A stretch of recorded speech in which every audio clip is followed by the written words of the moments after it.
Hola, hola, buenos días. Ahora vamos a ver el tema siguiente, que es aparato reproductor, tanto masculino como femenino. Aquí tenemos la anatomía del aparato reproductor masculino. Aquí podemos ver órganos externos y órganos internos. En este caso, los órganos externos serían el pene y los testículos, que los testículos se encuentran dentro de una bolsa que se llama escroto.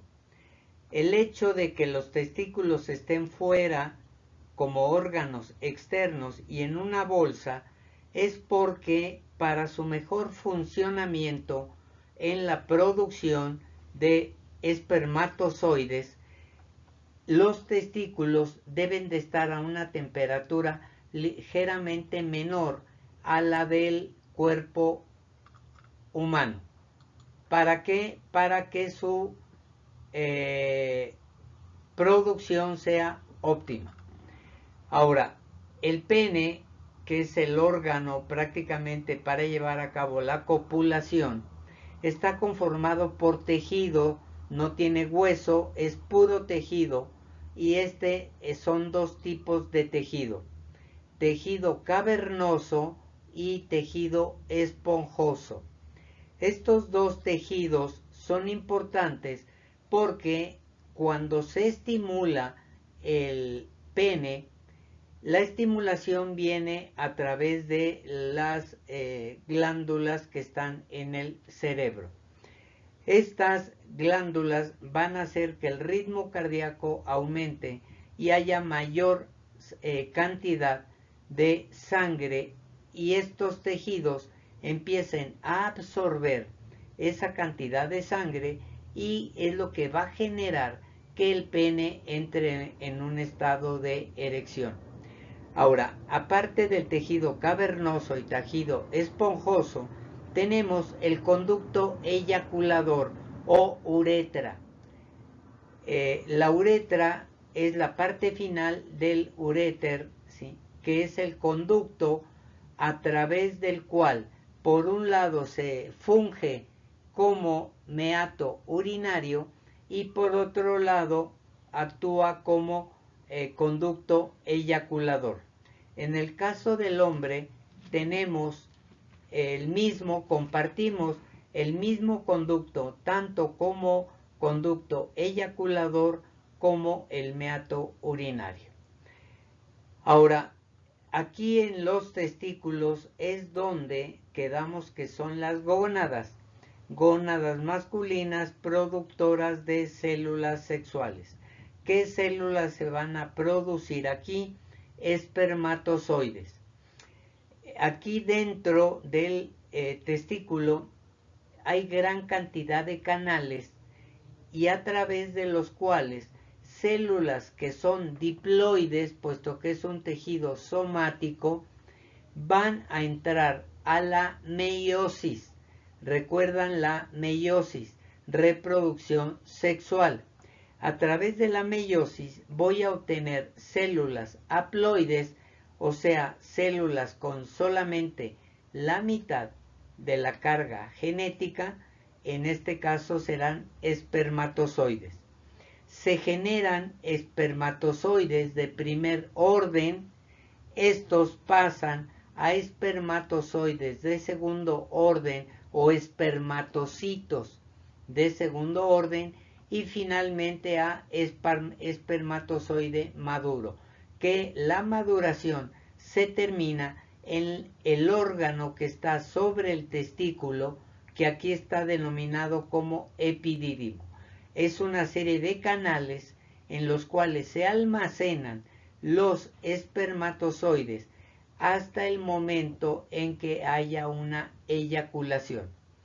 Cuando hay una eyaculación, los espermatozoides que están en el epidídimo salen a través del conducto deferente por contracciones peristálticas.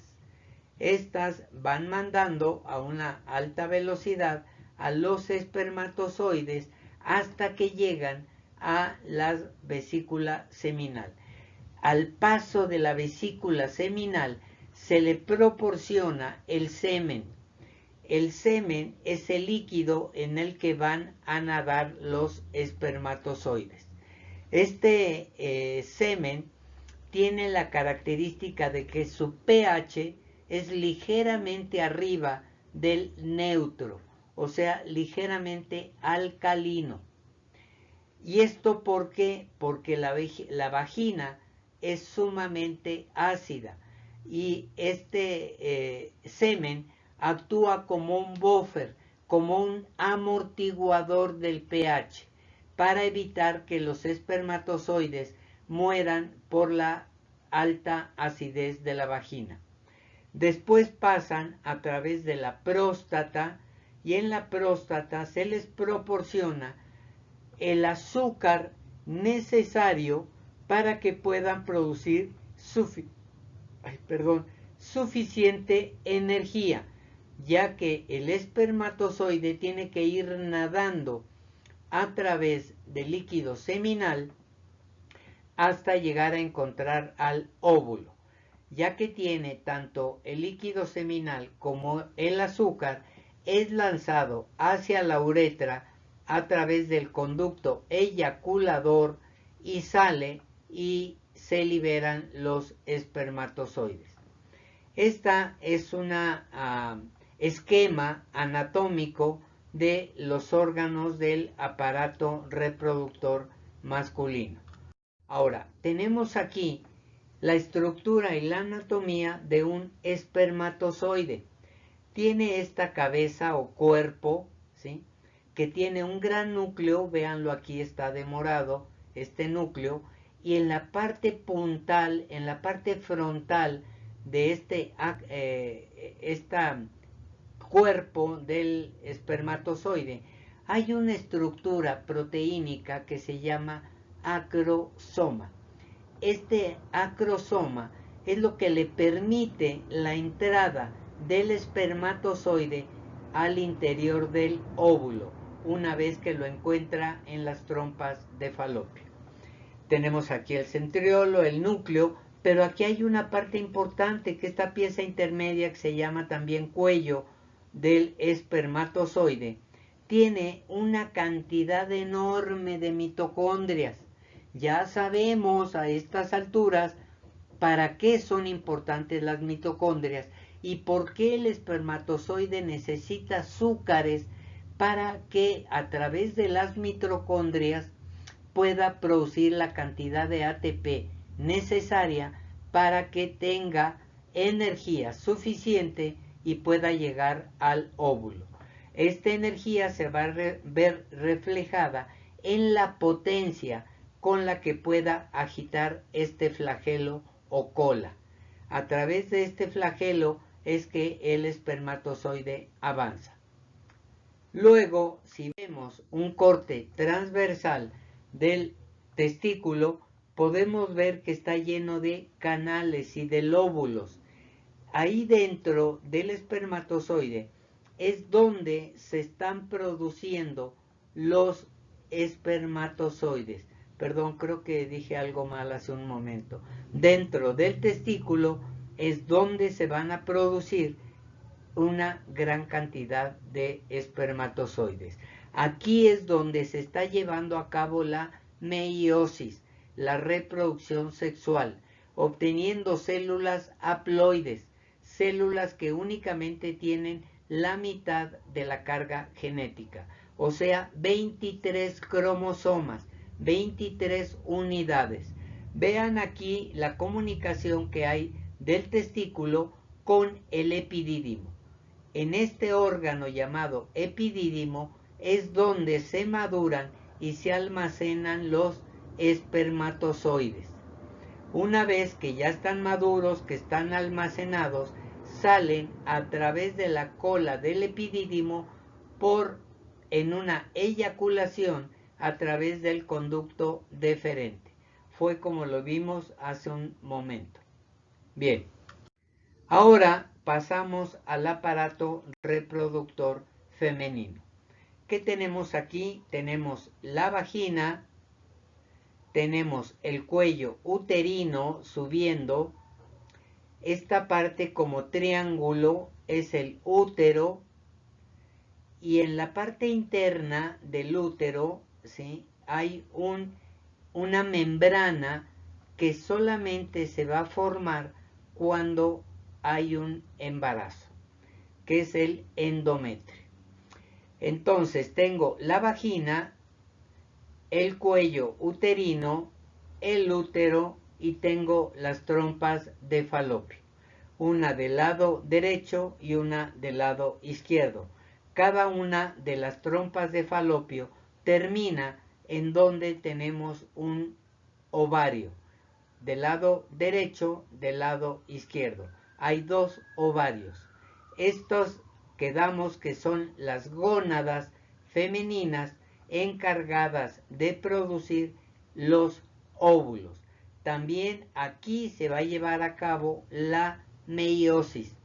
Esta meiosis, en el caso de la mujer, solamente se va a llevar a cabo cada 28 días, cada periodo de 28 días, para que vaya madurando un óvulo y lo lance a las trompas de falopio.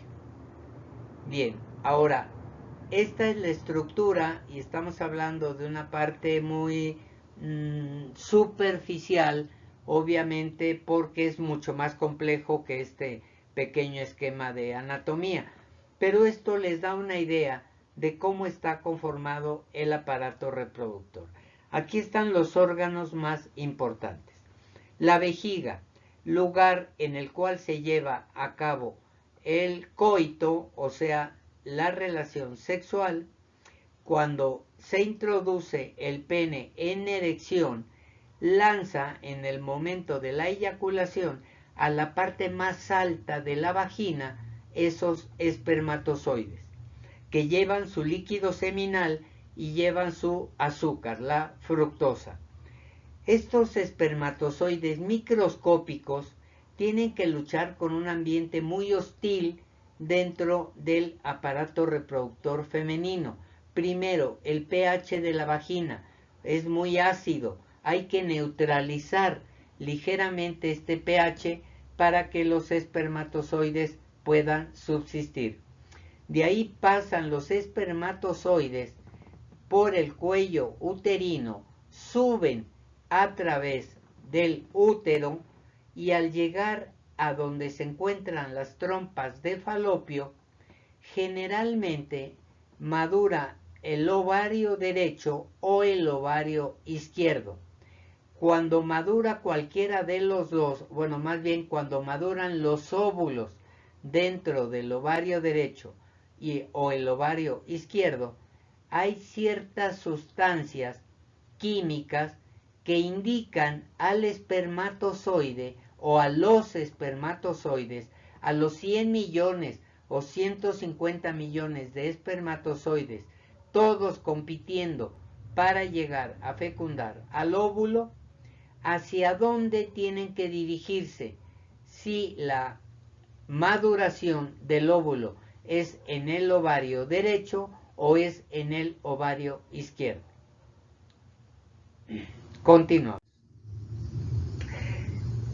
El núcleo del óvulo es una de las principales partes del óvulo, ya que contiene la información genética que va a heredarse de la madre al futuro embrión.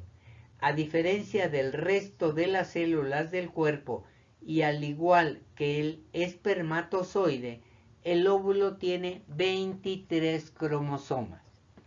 Los gametos, que tienen la mitad de los cromosomas que las células del resto del cuerpo, eso ya lo vimos, se dice que son haploides.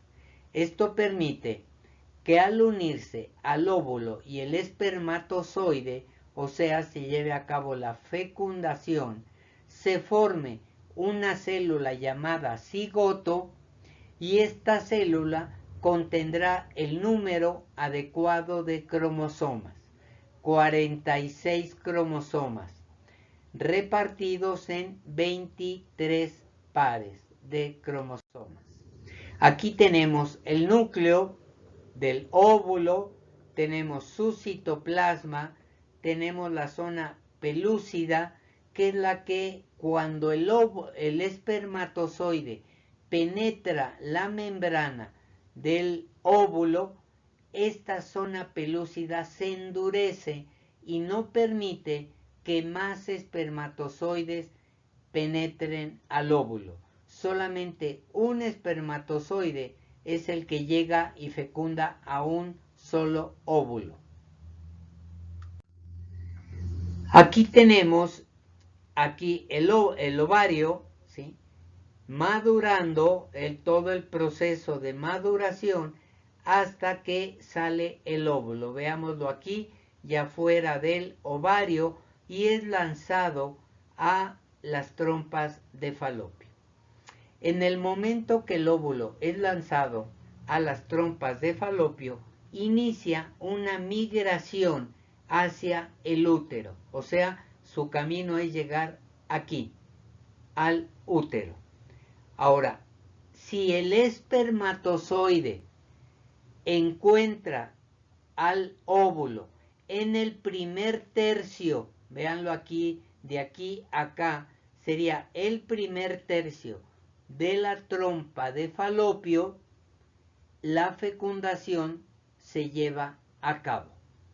Si el óvulo ya avanzó más de un tercio de las trompas de falopio, la fecundación no se lleva a cabo.